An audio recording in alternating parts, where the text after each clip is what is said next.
Dentro do rock existem várias subdivisões e as pessoas acabam se subdividindo também, né?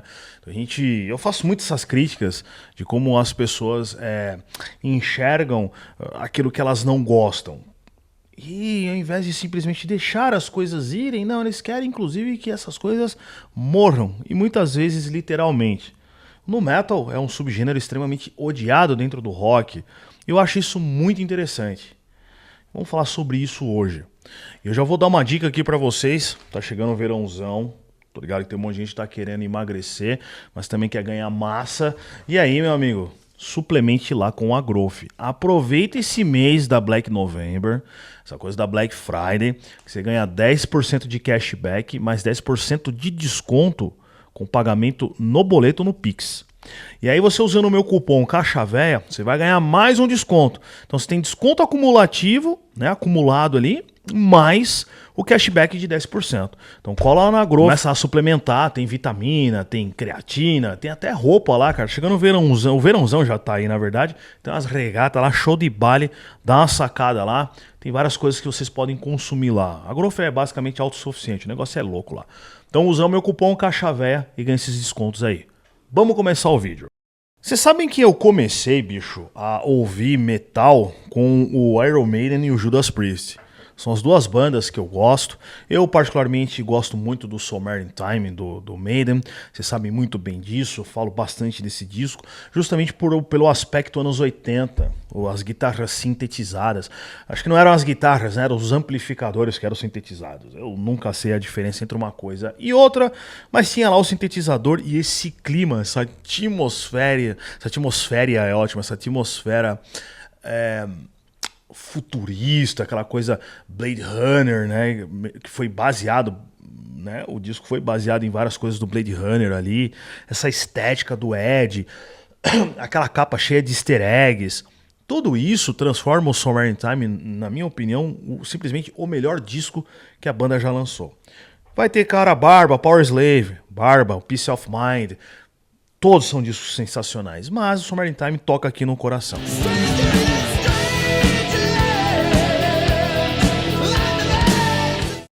Essas são as minhas duas bandas base.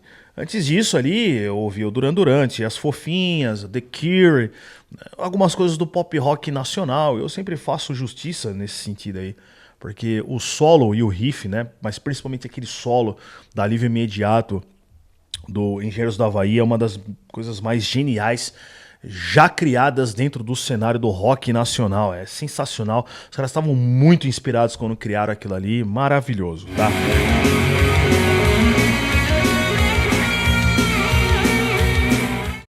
Com o tempo eu fui ouvindo outras coisas, né? Então entrou o Cannibal Corpse ali, mas antes disso eu ouvi bastante lá o Reload do Metallica, que eu sei que vários de vocês odeiam, mas é que chegou pra mim e eu gosto desse disco, acho legal pra caralho, tá?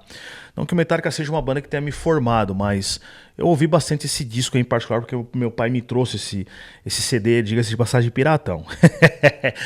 E aí depois ele trouxe o Cannibal Corpse com o Vile ali por 96, 97, por aí. Foi em 97, porque esse disco é de 96, então provavelmente foi em 97. E ali eu comecei a ouvir, e aí comecei a ouvir o 80 e Noise, e aí fui conhecendo um monte de coisa, o Nevermore, o Crisium. Então muita coisa eu conheci por lá.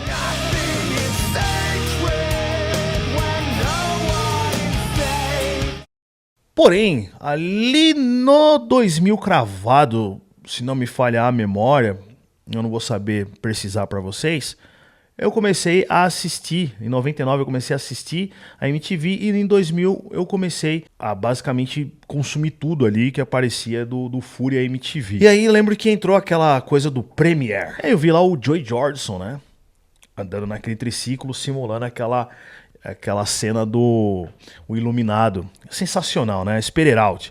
E aí quando eu vi isso daí, minha cabeça deu um nó pela segunda vez. Depois do Iron e do Judas. E aí começa essa epopeia do no metal. E aí o Slipknot, na outra semana, eu fui lá e comprei um nacionalzinho. E aí eu fui até pegar pra vocês aqui, que é esse daqui, né? Esse aqui, tem até o canhotinho aqui do show deles no Quimera, né? A primeira vez que eles vieram pro Brasil, 2005, eu estava lá. E esse aqui é o CD que tem a Purity, né? Essa Purity, que é uma das melhores músicas que eles produziram desse disco aqui, eles tiveram uma questão de processo lá, porque eles basearam a letra do som num causo policial de um fórum lá, de fanfic, e o cara viu e processou, porque a história era dele, aquele blá blá blá, todos eles tiveram que tirar nas próximas edições.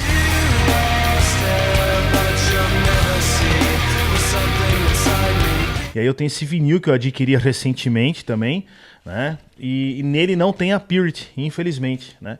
Mas tá aqui, vocês sabem que eu gosto de vinil, então eu tive que adquirir aqui os dois. E aí estão aqui os meus vinilzinhos aqui desse primeiro disco do Slipknot, que ele é sensacional, é o melhor disco deles, e depois disso eu já não consegui mais acompanhar a banda.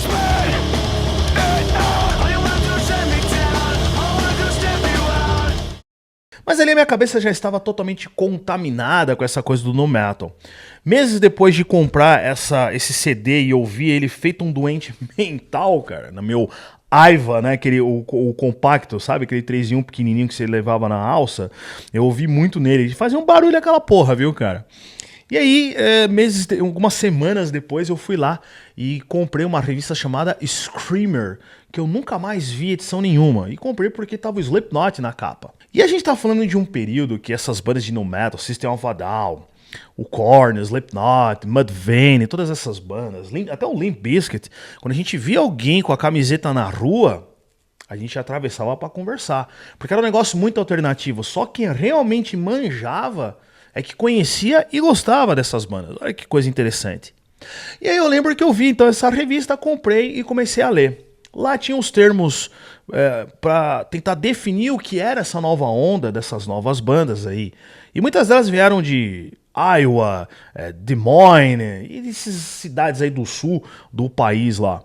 Então eles usavam o termo agro-rock ou agro-metal. E também tinham o alternative metal ou o alterna metal, que é a abreviação de alternative metal.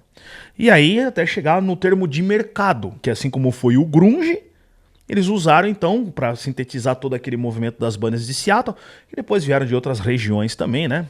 Posteriormente algumas bandas não eram necessariamente de lá, e usaram o termo grunge para definir isso, e a casa do nu metal foi isso, né? Que a MTV precisava vender isso, os meios de comunicação precisavam vender isso. Você não vai ficar falando, não, essa banda aqui é uma banda de technical death metal com influências de heavy metal melódico e classic rock dos anos 70. Não, você tem que ter um negócio para empacotar e vender. Então começou o negócio do nu metal.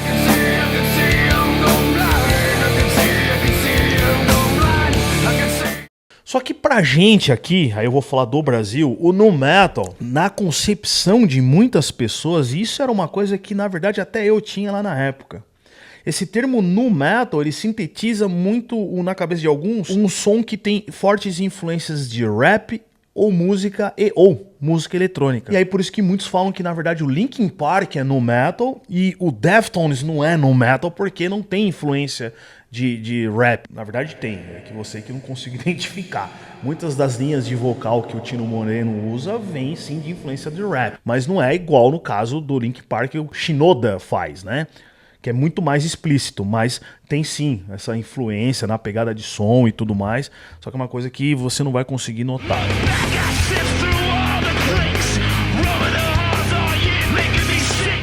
Então, na cabeça dessas pessoas, o nu metal seria isso. Só que, na verdade, não. O melhor termo para definir esse tipo de som dessas bandas seria alterna metal. Porque é um metal alternativo. Vem inclusive daquele espírito dos anos 90, do indie rock, do rock alternativo, de você agregar vários subgêneros em uma coisa só e fazer essa mistura louca. O nu metal, ele nasce disso, na verdade, ele vem dessa herança também. Só que já dentro de um outro contexto social. As pessoas não conseguem fazer essa diferenciação. Então eu prefiro usar o termo alterna metal, que define muito. E sim, o Deftones, o System of a Down, todas essas bandas fazem parte desse movimento.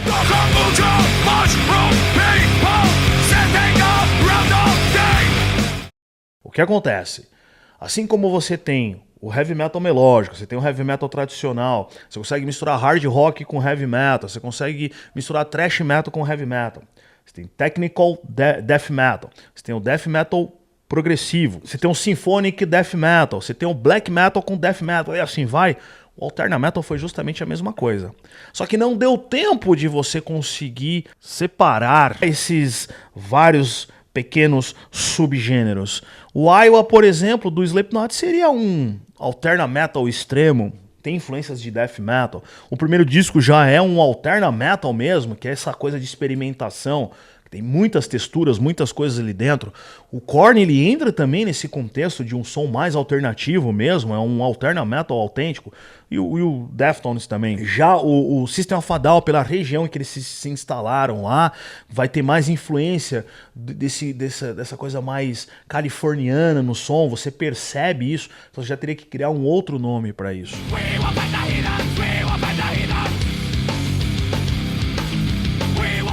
Então foi uma coisa que muitas pessoas não entenderam, até mesmo o próprio fã não consegue entender muito bem. E eu discuto direto com vocês aqui, porque vocês não querem associar a banda, mas é sim. Somente os mais novos, vocês retardados mais novos, que não viveram essa porra, cala a boca e escuta o tio, porque o tio aqui viveu o negócio e eu consigo explicar pra vocês melhor o contexto de tudo isso daí.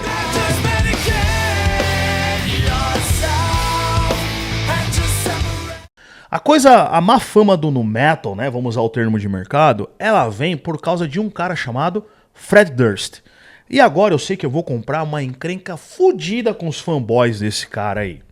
O que acontece é que lá na gringa, e a gente tem que sair do Brasil, lá na gringa, o Fred Durst era um porra louca. Ele era um jovem merdeiro, que a galera não queria andar. Sabe aquele moleque merdeiro que começou a fumar com 14 anos, que tua mãe lá nos anos 90 olhou, não quero você andando com esse moleque, porque ele é má influência?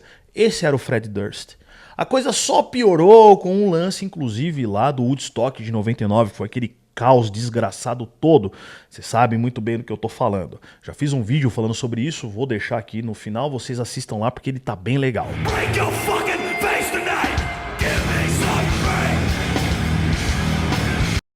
Outro vídeo que eu vou recomendar pra vocês, um vídeo não, um documentário que tem no Netflix lá contando sobre a história do Woodstock. Se vocês procurarem lá Woodstock 99, vai aparecer lá, são 2 episódios, é sensacional. Eu gosto pra caralho.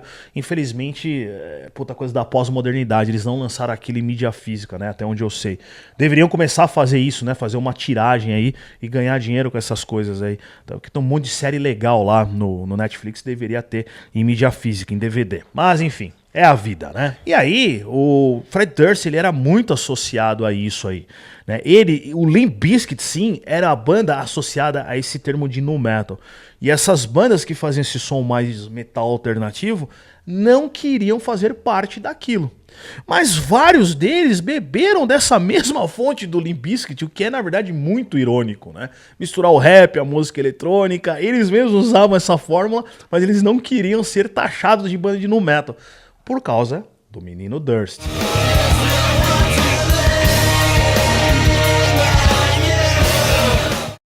Além da coisa do Woodstock de 99, que ele é frequentemente culpado, né? As pessoas culpam ele por aquele episódio lamentável do estopim da destruição de tudo lá, do festival, ele também tinha os problemas dele com celebridades do mundo pop. O caso mais notório é da Britney Spears, que ele fez uma parceria, já também tinha lá com a Christina Aguilera, já tinha esse problema de você falar com essas divas pop da época lá, que o pessoal odiava essa galera, tinha uma treta, não sei se orquestrada, né, pra ganhar mais fanbase, mas tinha lá a treta. E o Fred Durst foi o cara que rompeu esse paradigma, né? Diz a lenda que ele chegou a, acho que, namorar a Christina Aguilera, não foi? Um negócio assim. Mas também teve o caos lá da Britney Spears, que ele gravou um som em parceria com ela e saiu falando que comeu a menina e tal, e ela desmentiu e falou que ela não depilava a pepé. Cara, umas nojeiras, umas coisas de doente mental que ele espalhou lá, né? Não vale nem a pena ficar falando aqui. E que queimou mais ainda o filme. Então todas essas tretinhas, esse comportamento esdrúxulo do Fred Durst fazia com que as bandas não quisessem ser associadas a esse termo para não parecer com ele. Eu vou até procurar aqui e vou ver se eu coloco o Jonathan Davis falando sobre isso. Ele não fala diretamente pro Fred Durst, né? Mas ele dá a entender isso por conta das atitudes com a Britney Spears, que ele fala que, pô, quando eu vi esse termo nu metal, eu ligava ele a um comportamento machista e tudo mais. Vou procurar aqui, se eu achar eu coloco aqui. Do you feel it gets like a bad rap, the name nu metal? That's not a terrible Yeah, it pun. just seems like when I hear nu metal, I just think machismo kind of rap rocky, kind of just, I don't know. Just a lot of bad music. There were some great ones, but there's a lot of bad ones too. Yeah. Para além disso, aí voltando para o Brasil, a gente tem um mercado extremamente fechado. O roqueiro médio brasileiro, ele tem a cabeça fechada, ele é reacionário, não gosta de novidade, ele quer que... até hoje os caras sonham que o mundo volte aos anos 80. Eu lembro ainda quando eu tinha um Barbone, com muitas perguntas vinham para mim em algumas lives, até podcasts que eu participei, e uma das principais é: Barba, você acha que a MTV um dia pode voltar? Então você vê no inconsciente dessas pessoas aquela ânsia de um retorno daquele velho modelo. Não, aquele velho modelo não volta. Eu mesmo testei no Total Def a coisa de tentar passar clipe. Toda vez que eu passava clipe, minha audiência despencava. Vocês não querem consumir mais esse tipo de conteúdo, porque vocês têm esse conteúdo de graça aqui no YouTube e vocês o consomem de forma on demand, ou seja, quando vocês querem consumir aquilo. Então você quer ver um clipe do Duran Duran, você vai lá e vê a Save a Prayer e acabou. Né? Quer ver um clipe lá do próprio Slipknot, vocês assistem e acabou. Você não precisa ficar esperando uma programação começar ou terminar para vocês conseguirem ver os clipes. Então a mudança do comportamento de como vocês consomem música, de como vocês consomem todo esse tipo de conteúdo, mudou completamente. A MTV teria que ser uma coisa totalmente diferente do que ela foi entre os anos 80, né, final dos anos 80 e os anos 90, ali até uma parte dos anos 2000. O público aqui, como eu disse, tem a cabeça extremamente fechada.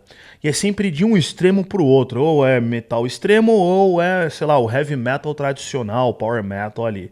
Quando você tem uma coisa que vai para o meio, que é uma coisa mais alternativa, mais misturebona, as pessoas torcem o nariz, elas tendem a torcer o nariz. Pode até parecer ironia isso que eu tô falando, porque afinal de contas as bandas dos anos 90, desse pop rock, né, do rock pop rock, fizeram muito sucesso ali, o Planet Hemp misturando, né, reggae, raga com hardcore, punk, rap e tudo mais. Mas aí foram bandas que tiveram, né, uma expressividade midiática muito grande. E aí entra aquele contexto todo de efeito manada, não que não tivessem talento, mas isso também pesa bastante. Já o público do heavy metal mesmo, ele é um público extremamente fechado. E eles não gostam de muita oscilação dentro do metal. Então eles associam o Alterna Metal sempre com essa fórmula fechada de rap e música eletrônica, quando na verdade não é assim que funciona. O próprio Slipknot usou muitos desses recursos da música eletrônica, por exemplo, apenas como, vamos dizer assim, acessórios, como uma coisa de criar uma textura, algum tipo de introdução diferenciada, como a Eyeless lá, que tem aquele drum and bass, mas isso não é a música inteira. Depois ela muda completamente. É diferente de uma banda, por exemplo, como o Crossbreed. O Crossbreed, ele usa e abusa desses recursos mais eletrônicos, tem uma influência do industrial e tal, mas em essência tem mais essa influência do nu metal, muito em cima da música eletrônica.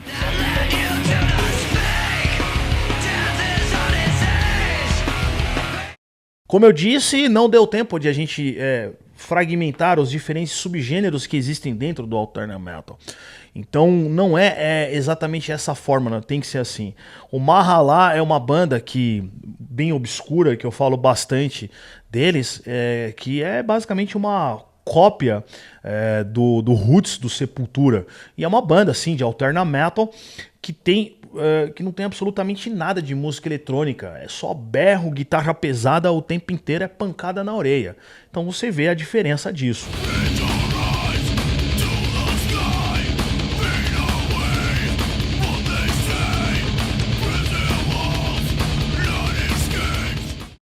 O Deftones, que muitos aqui tentam, né, principalmente as gerações mais novas, tirar desse balaio do Alterna Metal ou do Nu Metal, também é uma banda que até tem algumas linhas de vocais assim que lembram um pouco aquela pegada do rap, mas até onde eu sei, né, até as coisas que eu ouço deles, não tem influência de música eletrônica.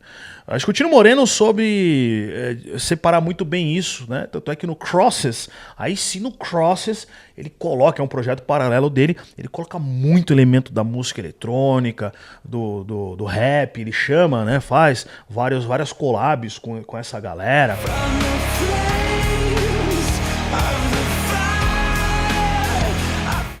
Então o nu metal, ele é odiado justamente por essa impressão que as pessoas têm de que é só uma mistura do rap com música eletrônica, o que é um erro. Na verdade, você tem bandas como o 5.0, que eu sempre cito aqui, o Earth to Nine, que são a síntese desse alterna metal, desse termo. Principalmente o Earth to Nine tem muita essa essência do metal alternativo. É uma banda que eu gosto bastante e que eu recomendo vocês começarem a ouvir a partir do som deles, porque é uma banda, né, que ela é diferenciada de todo esse cenário mainstream.